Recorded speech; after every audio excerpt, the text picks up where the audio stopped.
So as you guys know, if you saw my last week's update video, I got a Sidewinder 3 EC cage printed out and it fit on the EC really well, and I can actually mount this properly, so I know that this is the working design. But I've also done a different one. Now this one is pretty much the same as the red one, except this one's in black plastic obviously, but changes to the design are I made the bottom 1 millimeter taller, well, I guess more down, and then there's these little fancy mounts on them. Now you must be wondering, what the heck is that for?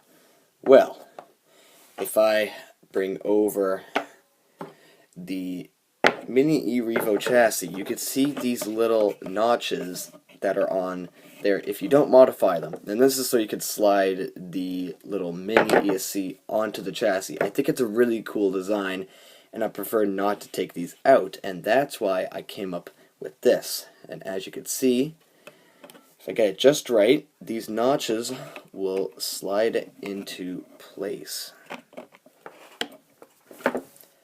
So I tried to design this just like how the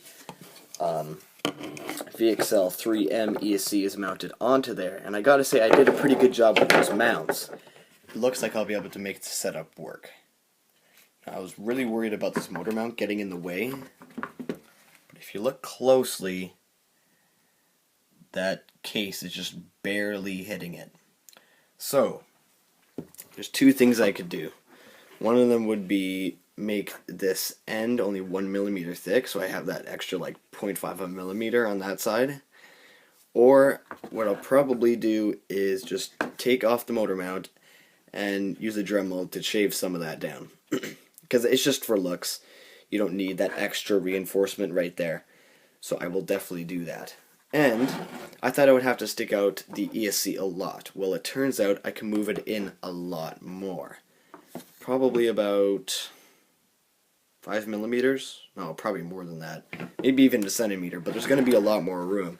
And this is really awesome because I didn't think the setup was going to work, like I told you earlier, but it looks like it will. So I'm definitely going to be working on this a lot more. Because I thought the next design for this would be the final one, I decided to take the ESC off the car and put it onto here. And as you can see, I did break this part just because I was having a really tough time fitting this over, and I still kind of am. As you can see, it's pretty tough. So, what I've done overall to the new design, I could show you on my computer, but it's a little bit more of a hassle and doesn't show it off very well.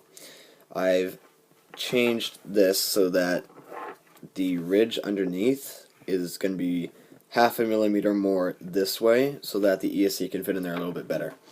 I also have this wall right here. It's only 1 millimeter thick instead of 1.5, so that way I can get it past the motor mount no problem. And the last thing would be some grooves in here, because as you can see with both of these designs, I've cut out little notches so that they're flexible and I could get the ESC in there.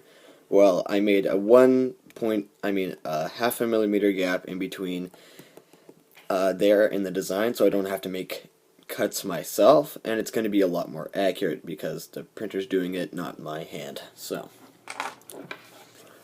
anyway, that's what I did for the design, and I think it should turn out pretty good. Don't know when the next print is going to be, but hopefully it's soon. Oh, and of course I moved these mounts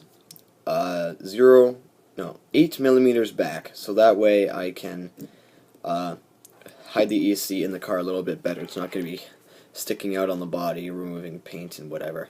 When I do get the body in, that is. So, yeah, that's what I've done. So,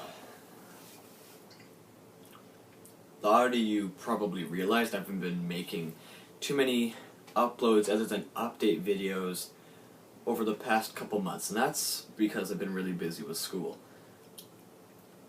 And before I got really busy with school, I was easily posting 2 or 3 videos a week. I just came up with so many ideas and I had so much time on my hands. Well, I don't really have that much time anymore, and I'm not going to have a lot more in the future. What's happening is school's getting really busy because I'm trying to accomplish a goal which is getting into a career of civil engineering, which I'm going to have to work my ass off to do, because it requires an 85% grade 12 average from all your academic classes to get into university for civil engineering. Now, I'm not worried about the whole university thing. It seems kind of like a breeze. But getting 85% for me, especially with classes like English, it's going to be tough. So I'm going to have to start working hard now.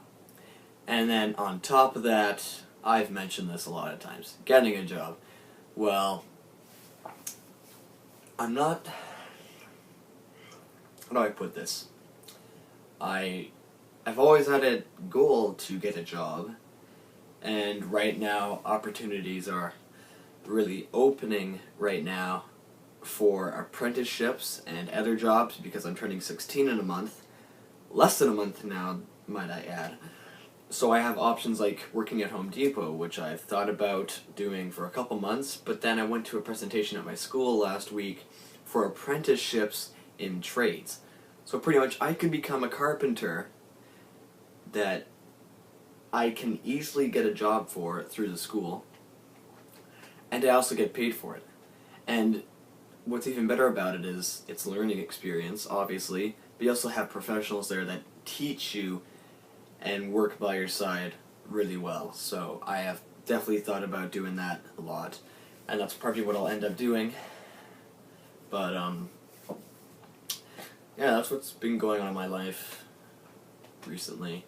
I've also been playing a lot of Minecraft, obviously, with people like Shadow Wolf, Caleb, who else? Cody, obviously, and Derek, one of the moderators. I've been playing a lot of that. But yeah, that's it for this update video. A lot of stuff has been going on. I'll talk to you guys later.